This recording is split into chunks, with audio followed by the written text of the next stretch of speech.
नमस्कार फरीदाबाद, मैं सौरभ भारद्वाज और एक बार फिर आप सभी का हार्दिक अभिनंदन है हमारे वीओएफ स्टूडियो पॉडकास्ट में। आज अमित शर्मा हमारे साथ पहुंचे हैं यहाँ स्टूडियो में। वार्ड नंबर 23 के प्रत्याशी हैं और लगातार वार्ड नंबर 23 ये जो लकड़पुर का इलाका है वहाँ लगातार संघर्षरत रहते हैं, जन समस्याओं को लगातार भिन्न भिन्न मंचों पर उठाते हैं और जनता की आवाज़ को एक मंच प्रदान करने की कोशिश करते हैं। सबसे पहले तो शर्मा जी आपका स्वागत है, हार्दिक अभिनंदन है हमारे स्टूडियो में। नमस्कार जी सौरभ जी। जी, तो क्या मुद्दे हैं जिन मुद्दों पर आप वहाँ चुनाव लड़ रहे हैं? सौरभ जी, अगर मैं मुद्दों की बात करूं तो मुद्दे तो गिनाने के बहुत सारे हैं। सबसे पहले तो बात ये कि आज कौन सा सिंबल मिला है आपको? हमारे को सिंबल मिला जी, साइकिल का चुनाव चिन्ह मिला है हमें। और 4 नंबर जो है हमारा, जो सीरियल नंबर जो है वो 4 है। अच्छा, बैलेट नंबर जो है 4 है। 4 है जी। तो टोटल 4 प्रत्याशी हैं वहाँ? नहीं, प्रत्याशियों की संख्या तो 7 है, लेकिन हमारा जो सीरियल है वो 4 है। 4 नंबर। जी जी जी अमित जी, क्या क्या मुद्दे हैं जिनको लेकर लकड़पुर लगातार आंदोलित रहता है? न पीने का पानी है वहाँ, ना स्ट्रीट लाइट्स हैं, सीवर की स्थिति भी कोई बहुत अच्छी नहीं है, और वो रेलवे फाटक तो मैं लगातार जाता हूँ वहाँ, वो बन ही नहीं पा रहा है। वो 6 महीने तो शायद वो खुदाई हुए भी हो गए हैं उसको। सौरभ जी, समस्याओं जैसे मैंने आपको बताया कि समस्याएं तो इतनी हैं गिनाने के लिए कि अंबार है। 82 करोड़ रुपए पानी के लिए आए, लेकिन पानी नहीं आया, और सीवर के लिए 19.25 करोड़ रुपए। लेकिन मूल रूप से जो मुद्दा है जिस पर हम चुनाव लड़ रही है, हमारी समिति जो चुनाव लड़ रही है, वो मूल रूप से जो मुद्दा है वो है प्रवासियों के मान सम्मान का मुद्दा। प्रवासियों की जो स्थिति है हमारे क्षेत्र के अंदर वो बहुत ही दयनीय है। आए दिन मारपीट की घटनाएं, आए दिन जो सूदखोर हैं वो ब्याज वसूलने की घटनाएं, और प्लॉट कब्जा करने की घटनाएं तो यूँ मान लीजिए कि आप नॉर्मल हैं, वहाँ पर आप प्लॉट ले लीजिए। कोई भी व्यक्ति, अगर आप प्लॉट आपने खाली छोड़ दिया तो वो कभी भी आपका प्लॉट कब्जा हो सकता है। और प्रवासी गांव से आए थे अपने कि भाई ये परेशानियों से एक बार हम छूट जाएंगे, शहर में कुछ काम धंधा करेंगे, कमाएंगे। लेकिन यहाँ पर देखा तो वो दूसरा एक चीज़ उनको मिल रही कि यहाँ पर व्यवस्था पूरी गड़बड़ाई हुई है और उनके मान सम्मान को कभी भी तार तार किया जाता है। तो मूल रूप से हमारा मुद्दा जो है प्रवासियों का है, प्रवासियों के मान सम्मान का मुद्दा है। तो पार्टियों ने टिकट नहीं दिया प्रवासियों को वहाँ? बड़ी तादाद है शायद आपके यहाँ, तो बड़ी तादाद है जी। हमारे यहाँ 20-22 हज़ार वोट हैं, और मैं अभी देख रहा था, आंकड़े देख रहा था, शायद वहाँ 20-22 हज़ार वोट हैं और 20 हज़ार प्रवासी हैं। जी जी जी, देखिए ना, 20,000 प्रवासी हैं, वोटर्स हैं, वोटर्स की संख्या है, और रहने को तो वहाँ पर करीब 1 लाख आदमी रहता है। लेकिन 20,000 वोटर्स होने के बावजूद भी पार्टियों ने कोई दिलचस्पी नहीं दिखाई कि किसी प्रवासी को टिकट दी जाए। कारण स्पष्ट है कि ये जो पार्टियां हैं ये दबंगों को, या जो लोग मैन पावर, मसल पावर जिसे कहते हो आप, उसको देखकर टिकट का वितरण करती है। तो इसीलिए जो है हमने इस बार निर्णय किया, हमारी समिति ने निर्णय किया कि हम प्रवासियों के मान सम्मान को बचाएंगे और इस बार चुनाव लड़ेंगे। चुनाव लड़ेंगे तो मैदान में उतर गए हैं जी, और साइकिल सिंबल के साथ उतरे हैं। जी जी।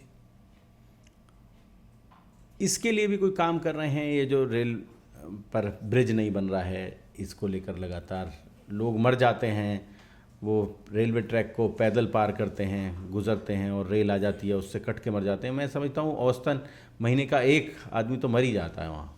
जी, हमने ये जो रेलवे ट्रैक का जो मुद्दा है, ये गृह मंत्रालय, रेल मंत्रालय, इवन मैं कहूँ कि प्रधानमंत्री कार्यालय तक भी हमने ये मुद्दा उठाया, बहुत प्रयास किए, लेकिन कोई इसके अंदर हमें समिति को कोई ऐसा लाभ नहीं मिला, और ढाक के 3 पात वाली स्थिति रही उसके अंदर। तो मुझे लगता नहीं कि अब ये कुछ ऐसी और इसके ऊपर कार्रवाई होगी। 6 महीने से वो बना पड़ा हुआ है, लोग परेशान हैं, गड्ढा ही खुदा पड़ा, गड्ढा खुदा हुआ जी, बिल्कुल। असल में क्या है, जो मरने वालों की जो संख्या है वो प्रवासियों की ज़्यादा है, और मैं मानता हूँ कि कीड़ा मकोड़े की स्थिति जो है प्रवासियों के लिए समझते हैं। शायद आपको घटना का एक बता दूं कि अभी पीछे एक घटना घटी हमारी क्षेत्र में ही, कि एक बाइक से गाड़ी टकरा गई और उस गाड़ी के अंदर माता पिता और उनके बेटा और बेटी 4 लोग थे। और भरे बाजार उन चारों को पीटा गया। ना कोई महिला का सम्मान, ना कोई बेटी का सम्मान, ना बहन का सम्मान, कोई सम्मान नहीं। चारों को पीटा गया, दौड़ा दौड़ा के पीटा गया, गाड़ी भी तोड़ दी गई। और लास्ट में जो फैसला हुआ वो यही हुआ कि भैया गलती हो गई, हमारा तो बीपी बढ़ गया।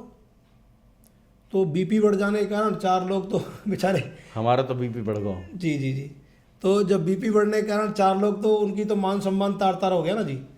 तो मेन जो मुद्दा है हमारा प्रवासियों का मान सम्मान का मुद्दा है। प्रवासी वार्ड नंबर 23 और वार्ड नंबर 22, इन दोनों ही वार्ड के अंदर, क्योंकि पहले पूरा वार्ड एक ही था, दोनों ही वार्ड के अंदर प्रवासियों के मान सम्मान को हम किसी भी कीमत पर झुकने नहीं देंगे। मान सम्मान उनका ऊंचा रहेगा। इस शिद्दत के साथ, इस संकल्प के साथ इस बार हम मैदान में हैं। पीछे आपने बड़ा वो सिर मुंडा कर कई सारे विरोध प्रदर्शन किए हैं। जी जी जी लोग परिचित हैं, जानते हैं कि अमित शर्मा लगे रहते हैं कुछ कुछ काम करने में। जी। ऐसे रचनात्मक आंदोलन भी करते हैं। सौरभ जी, पिछले 3.5 वर्ष हो गए, 3.5 वर्ष हो गए और पानी के लिए लगभग 82 करोड़ रुपए आए थे हमारे क्षेत्र में। आप यकीन नहीं मानेंगे, आप शॉक्ड हो जाएंगे कि 82.5 करोड़ रुपए आने, मैंने आरटीआई से इन्फॉर्मेशन निकाली थी, 82.5 करोड़ रुपए आ गए और हर घर के आगे टूटी लग गई।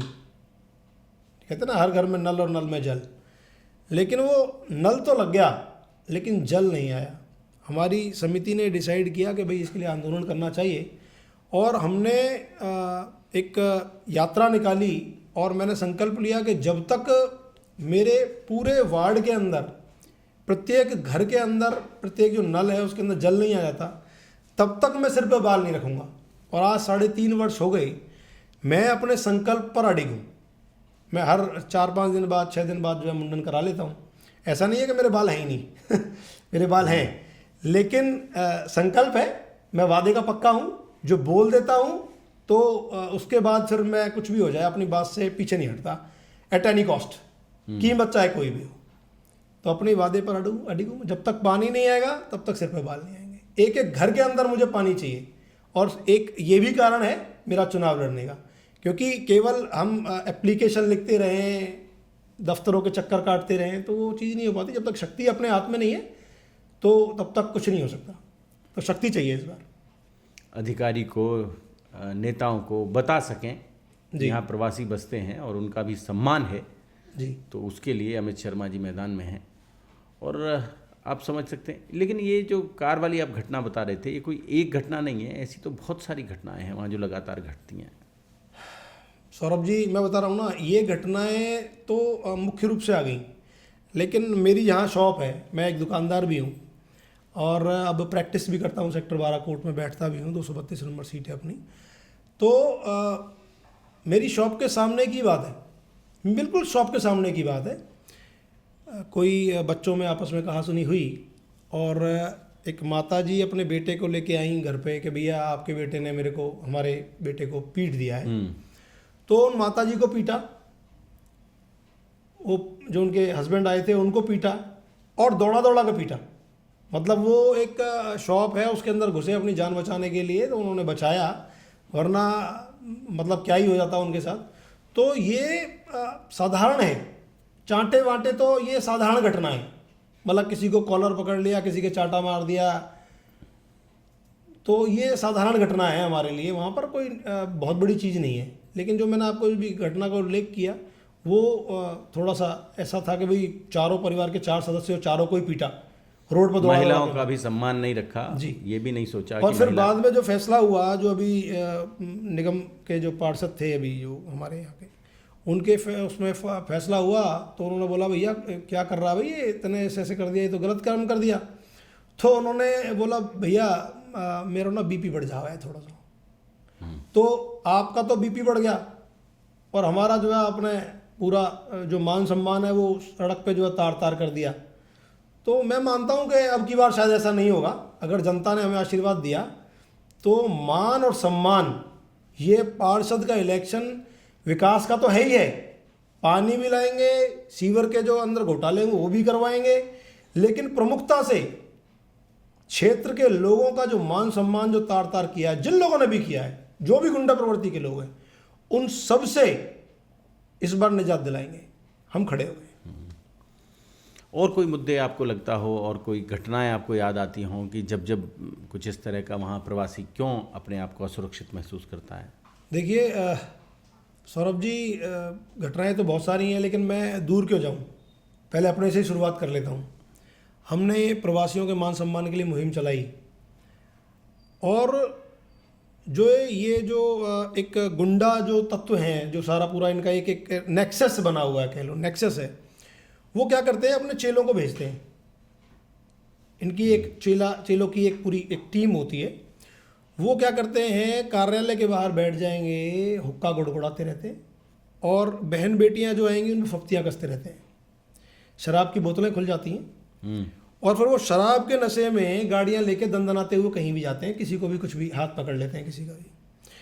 अभी शायद आपको पता हो, मेरी शॉप पर ही, मेरी शॉप है मेन मार्केट में ही, मेरी शॉप पर ही रात को करीब 10 बजे मैं दुकान बढ़ाने के लिए जा रहा था, मेरी शॉप पर ये गुंडा घुस गया, और वो जो अभी निवर्तमान पार्षद है, उनका ही एक सहयोगी, उनका बाउंसर कह लो, उनका मित्र कह लो, उनका वो जो है वो मेरी शॉप के अंदर घुसा, और मेरे जो सहयोगी थे, हमारे एक मित्र थे, वो खड़े थे, तो उनसे जो है हाथापाई कर दी, उन्हें धक्का भी दे दिया।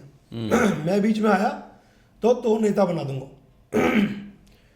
ये जो टेंडेंसी है, ये जो मानसिकता है कि प्रवासी जो लोग हैं वो नेतागिरी तो छोड़ो, नेतागिरी तो बहुत बड़ी चीज़ हो गई, इनके सामने बोलने से भी झिझक होती है उन्हें। सांस ही ले लें, ये भी काफ़ी है। जी जी जी जी जी, जी। मतलब इनके चरणों में पड़े रहो, इनकी दास्ता कबूल कर लो, है ना।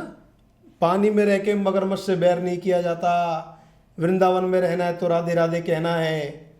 तो इस बार वृंदावन में रहेंगे, राधे राधे कहेंगे, अच्छी बात है, लेकिन पानी में रह के मगरमच्छ से बैर लेंगे। इस बार प्रवासी इस बार पानी में रहेगा और मगरमच्छ से बैर लेगा, और घड़ियाल बन के जो घड़ियाल हैं वो आपने देखा हुआ हिप्पोपोटामस, वो कई बार दरियाई घोड़ा, हाँ दरियाई घोड़ा, वो जो है ये जो घड़ियाल होते हैं ना, इनको एक बार जबड़े में दबा लेना तो जान निकाल देता है। तो प्रवासी इस बार जो है वो पूरे संकल्पित हैं। और इस तरह की जो घटनाएं हैं, गुंडे आ गए दुकान के अंदर, दुकानदारों को परेशान करना, अगर तेने मुँह वोट न दिया तो मैं दुकान खाली करा दूंगा, ये जो चीज़ें हैं, ये जो चीज़ें चला रखी हैं समाज के अंदर। दुकान खाली क्यों करा दोगे आप? दुकान खाली आपका क्या मतलब बनता दुकान खाली कराने का? मैं स्वतंत्र हूँ, लोकतंत्र है। आज हम 21वीं सदी में जी रहे हैं, और आज भी आपकी हिम्मत जो आप दुकान खाली करा दोगे, तो हम किस समाज में रहते हैं। और मैं आपको बता दूं, ये तो छोटी चलो मेरे साथ घटना हुई है, ऐसी घटनाएं निरंतर होती हैं। माफिया देखिए आप, जिसको बीजेपी ने टिकट दी है, जिन नेताओं को बीजेपी ने विश्वास लेकर उसको टिकट दी है, आप यकीन नहीं मानेंगे, पूरे फरीदाबाद के अंदर शायद मैं कहूँगा इतना बड़ा पानी माफिया पूरे फरीदाबाद के अंदर नहीं। समझ रहे हैं आप? पानी माफिया, लैंड माफिया। आप किसी का प्लॉट हो, किसी का भी प्लॉट हो, आप 2 महीने 4 महीने आप वो छोड़ दो, वो कब्जा करने के लिए आए थे। भाई यूँ तो मेरा हो, रजिस्ट्री भाई मेरे पास। सामने वाला बोलेगा रजिस्ट्री है मेरे पास, भाई कोर्ट में दिखाइयो, 5 लाख रुपए दे देनी तो। समझ रहे हैं आप? तो पानी माफिया, लैंड माफिया, सूदखोर, 10-10% कोई तरीका है? 10-10%। और आप देखो, पेनल्टी तो सुना होगा आपने, पेनल्टी सुना होगा, भैया आपने लेट किया तो एक पेनल्टी होती है, 50 रुपये, 40 रुपये, 10 रुपये, 20 रुपये, जो भी होती है। लेकिन इनकी पेनल्टी नहीं होती, इनकी पेलंटी होती है। वो चलती है डेली, मतलब 100 रुपये डेली के हिसाब से जो है वो पेनल्टी लेते हैं, और अगर नहीं दोगे तो घरों में घुस जाएंगे। तो ये पूरा जो एक नेक्सस है, इसको तोड़ने का काम इस बार मैं मानता हूं कि इस बार होना चाहिए, और प्रवासी को जगना चाहिए, एक बार जान लगानी चाहिए। अरे प्रवासी है, हम जितनी दूर से आए, वहाँ से आए, तो अपना मान सम्मान, अपने स्वाभिमान की रक्षा नहीं कर सकते हम क्या? करेंगे इस बार, कुछ भी हो जाए, किसी की धमकी आ जाए, किसी का फ़ोन कॉल आ जाए, किसी की वैसे रोड रेज के अंदर कुछ कहा सुनी करने का प्रयास करे। अभी आप देखेंगे, मैंने फेसबुक पे भी डाला है, मेरे जो बैनर होर्डिंग है उनके मेरे चेहरे के ऊपर जो है वो अपना वो लगा दिया और गंदी गाली उसके अंदर मेंशन कर दी, लिख दी गंदी गाली में। यार क्या कर रहे हो आप? क्या माँ बहन आपकी नहीं है क्या? जो आपकी माँ बहन है वो मेरी माँ बहन है, हम तो ऐसा मानते हैं ना। तो मेरी माँ बहन वो आपकी माँ बहन नहीं हुई क्या? बहन बेटी सबकी बराबर होती है। अगर हम सम्मान दे रहे हैं तो हम अपेक्षा करेंगे आप भी हमें सम्मान दीजिए। तो इस बार प्रवासी इसी मुद्दे को लेके चलेगा। गुंडों से निजात दिलाने के लिए अमित शर्मा वार्ड नंबर 23 से चुनाव मैदान में हैं। उनका जो सिंबल है वो साइकिल है और साइकिल लेकर पूरे वार्ड में लगातार दौड़ना शुरू कर देंगे कल से, और घर घर जाएंगे, अलग जगाएंगे और लोगों को बताएंगे कि उनके वार्ड में प्रवासियों पर जो लगातार अत्याचार हो रहे हैं और वहाँ जो प्रवासियों को सुविधाएं देने के नाम पर जो पैसा आता है वो पैसा डकार लिया जाता है, सुविधाएं नहीं मिल पाती हैं, 80-80 करोड़ के घोटाले हो जाते हैं, उसके बारे में भी अलग जगाएंगे। ऐसा संकल्प लेकर अमित शर्मा मैदान में हैं वार्ड नंबर 23 में और अपनी पीड़ा को यहाँ व्यक्त कर रहे हैं। प्रवासियों की पीड़ा जो है, उस प्रवासियों की पीड़ा को यहाँ व्यक्त कर रहे हैं। अमित जी, हमारे स्टूडियो पधारने के लिए, हमसे बातचीत करने के लिए आपका बहुत बहुत धन्यवाद। बहुत बहुत आपका भी धन्यवाद सौरभ जी। आपने अपना कीमती समय हमें दिया और हमारे मुद्दे समाज के बीच में आए, हम पहुंचा पाएँ। ये एक प्लेटफॉर्म होता है, मीडिया एक प्लेटफॉर्म होता है, तो हमारे जो विषय हैं जो जनता को पता भी होना चाहिए, तो आपने अपना समय दिया, आपके बहुत बहुत आभार, बहुत बहुत धन्यवाद। जोड़ेंगे फरीदाबाद आपको ऐसी ही और महत्वपूर्ण राजनीतिक चर्चाओं के साथ। बहुत बहुत शुक्रिया, धन्यवाद।